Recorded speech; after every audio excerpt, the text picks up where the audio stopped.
Ninth class में बच्चों हम लोग स्टार्ट करने जा रहे हैं चैप्टर मोशन। फिजिक्स की ये फर्स्ट चैप्टर। मोशन के बारे में हम लोग इस चैप्टर में पूरा पढ़ेंगे और चैप्टर स्टार्ट होता है रेस्ट और मोशन से। इससे पहले कि मैं आपको रेस्ट और मोशन समझाऊं, मैं यहां आपको एक एग्जांपल से समझाना चाहता हूं। इस एग्जांपल में आप देखिए, ये पेड़ है, इस पेड़ के नीचे एक आदमी, सी नाम का आदमी बैठा हुआ है। दूर से देखता है कि एक बस चली आ रही है। इस बस में उसके दो दोस्त बैठे हुए हैं, ए एंड बी। बस चली आ रही है। ए बी से कहता है कि तुम रेस्ट में हो, बहुत देर से चुपचाप बैठे हो, यानी कि बी रेस्ट में। और सी कहता है कि मेरा दोस्त बी बस के लिए, सी क्या कहता है कि मेरा दोस्त बी बस के साथ बहुत तेज मोशन में चला आ रहा है।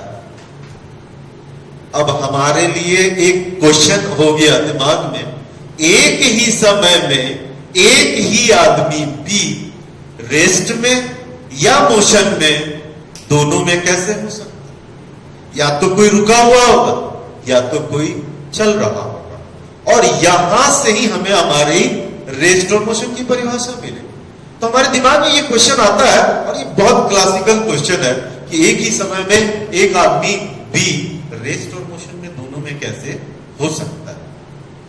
तो इसका आंसर ये है कि रेस्ट और मोशन जब भी होता है किसी की तुलना में होता है। जैसे मैं लंबा हूं, ये अपने आप में कोई शब्द नहीं हो सकता।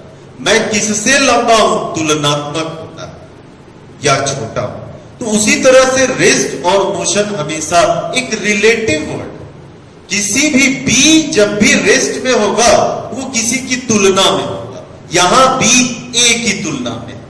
क्यों ए की तुलना में है? क्योंकि बी का पोजीशन ए से कभी बदलता नहीं है।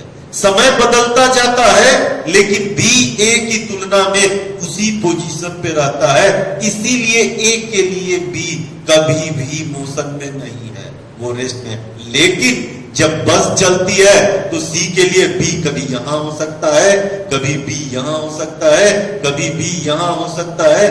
समय बदलने के साथ सी के लिए बी का पोजीशन बदलता जाता है। इसीलिए हम कहते हैं कि सी के लिए भी मोशन में। तो अब हमें हमारा डेफिनेशन मिल गया। हमारा डेफिनेशन कहता है कि कोई भी object, any object is said to be in motion if it changes its position with respect to any stationary object।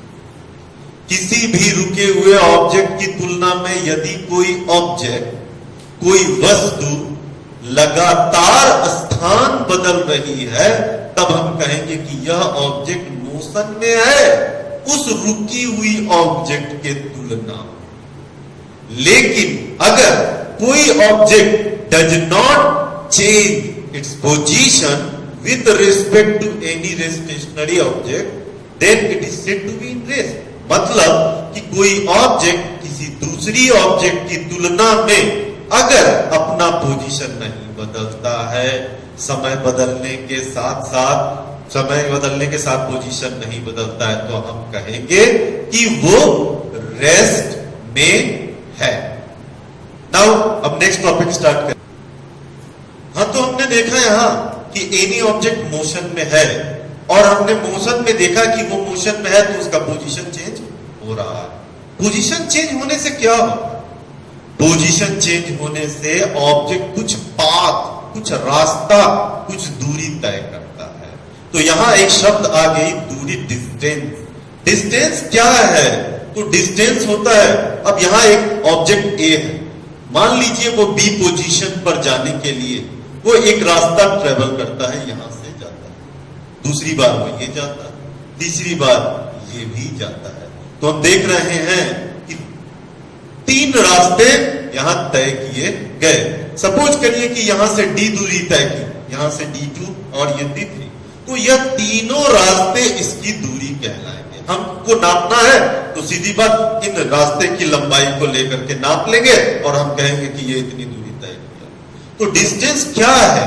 Distance is the actual path travelled by any object, जो actually path travel किया जाता है किसी भी object का किसी fix time में, वो कहलाता है डिस्टेंस। अब डिस्टेंस के बारे में कहते हैं कि ये एक स्केलर क्वांटिटी है। स्केलर, हाँ, तो डिस्टेंस जो है वो स्केलर क्वांटिटी है। स्केलर और वेक्टर के बारे में हम नेक्स्ट सेक्शन में पढ़ेंगे। स्केलर ऐसी क्वांटिटी जिसमें सिर्फ मैग्नीट्यूड होता है, डायरेक्शन नहीं होता है। तो अगर यह स्केलर क्वांटिटी है तो इसमें कोई भी फिक्स्ड डायरेक्शन नहीं होगा। यहां आप देख सकते हैं ए से बी जाने के लिए कोई फिक्स डायरेक्शन नहीं है, ये किसी भी डायरेक्शन में जाया जा सकता है। या तो हम ए से इधर पहले डायरेक्शन में, इस डायरेक्शन में गए तो ये कहलाता है D1, या दूसरे डायरेक्शन में गए तो ये कहलाता है D2, और तीसरी बार इधर से गए तो ये कहलाएगा D3। तो यहां अलग अलग डायरेक्शन होने के कारण अलग अलग डिस्टेंस भी होता है। पूरी फिजिक्स में जनरली डिस्टेंस के लिए जो सिंबल लिया जाएगा वो कैपिटल डी या स्मॉल डी लिया जाएगा, और यूनिट जो होगा या तो मीटर हो सकता है, या तो सेंटीमीटर हो सकता है, या किलोमीटर हो सकता है। बट एसआई यूनिट जो है वह केवल और केवल मीटर ही होगा। तो डिस्टेंस क्या हो गया? Actual path travelled by any object is known as distance. हाँ, तो नेक्स्ट टर्म है डिस्प्लेसमेंट। नेक्स्ट टर्म जो डिस्प्लेसमेंट आप यहां देख रहे हो, ए से बी तक हम जा रहे हैं। ए से बी तक जा रहे हैं तो एक रास्ता ये D1, दूसरा रास्ता ये D3 है, और एक रास्ता है ये यहां सीधा। हम यहां कोई भी आदमी कॉमनली देखकर ये बता सकता है कि सबसे छोटा रास्ता कौन सा है। सबसे छोटा रास्ता है ये D2। D1 और D3 इनसे बड़ा है।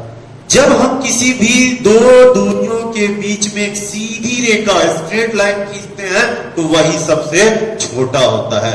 इसीलिए ये एक विशेष प्रकार की स्पेशल टाइप ऑफ डिस्टेंस है, सबसे छोटा distance, a straight line motion वाला डिस्टेंस। तो डिस्प्लेसमेंट की डेफिनेशन है कि it is the shortest distance travelled by any object between 2 point is defined as distance. यह हमेशा ही स्ट्रेट लाइन में होता है। It is always in straight line. Displacement एक वेक्टर क्वांटिटी है। वेक्टर क्वांटिटी का मतलब कि इसके अंतर्गत मैग्नीट्यूड भी होगा और डायरेक्शन भी होगा। मैग्नीट्यूड भी होता है इसके पास, डायरेक्शन भी होता है। मैग्नीट्यूड का मतलब 10 kilometre, 20 kilometre, 50 kilometre, 10 metre, 20 metre, कितना हुआ, और विद डायरेक्शन किधर से किधर की तरफ। हमेशा initial point two final point इसका डायरेक्शन होगा, इनिशियल से लेकर के फाइनल पॉइंट तक। अगर सिंबल की बात करें तो यहां जनरली पूरे फिजिक्स में इसको स्मॉल एस वर्ड लेटर से सिंबलाइज किया जाता है। जहां भी एस लेटर हम देखेंगे तो हम समझेंगे कि ये डिस्प्लेसमेंट है। अगली बार यूनिट, जब हम यूनिट की बात करते हैं तो डिस्प्लेसमेंट की यूनिट भी डिस्टेंस की यूनिट होगी। क्यों डिस्टेंस की? क्योंकि it is a special type of distance. Metre या तो सेंटीमीटर या तो किलोमीटर, कुछ भी हो सकता है, लेकिन दुनिया में स्टैंडर्ड यूनिट, एसआई यूनिट केवल और केवल मीटर को ही लिया गया है। हाँ, तो जो हमने डिस्टेंस और डिस्प्लेसमेंट पढ़ा, डिस्टेंस और डिस्प्लेसमेंट पढ़ा, उसके आधार पे एक एग्जाम्पल क्वेश्चन आप देख रहे हैं यहां पे। द क्वेश्चन इज कि ए ट्रेन स्टार्ट फ्रॉम स्टेशन ए। यहां से एक ट्रेन स्टार्ट होती है, ये जा रही है सी तक, और हमें हर डिस्टेंस के बीच में 1 किलोमीटर का डिस्प्लेसमेंट है, डिस्टेंस है। इनके बीच की दूरी क्या है? डिफरेंस पाथ का 1 किलोमीटर। ए से ये जाती है सी को और फिर रिटर्न हो जाती है डी तक। हमें हर जगह पे इसका डिस्टेंस और डिस्प्लेसमेंट निकालना। सपोज कि ए से बी पर जब जाता है तो eight B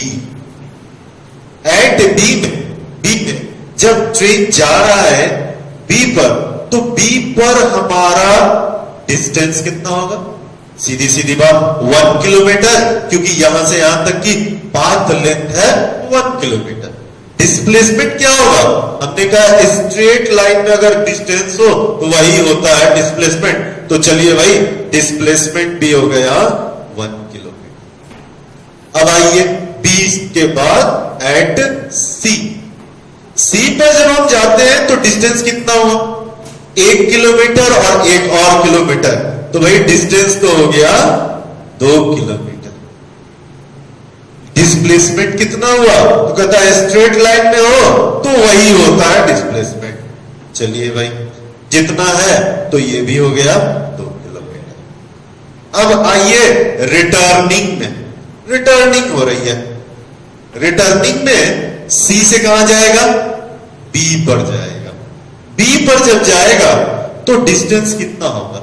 initial point final point के बीच में टोटल पाथ लेंथ, यानी कि 1 किलोमीटर, 1 किलोमीटर और 1 और किलोमीटर, यानी टोटल हो गया 3 किलोमीटर। अब आइए डिस्प्लेसमेंट की बात करते हैं। डिस्प्लेसमेंट कहता है ए स्ट्रेट लाइन बिटवीन इनिशियल और फाइनल शॉर्टेस्ट होना चाहिए। तो इनिशियल ये है और अभी फाइनल यहां तक पहुंचा हुआ है। इनिशियल से फाइनल और सबसे शॉर्टेस्ट 1 किलोमीटर, तो ये हो गया 1 किलोमीटर।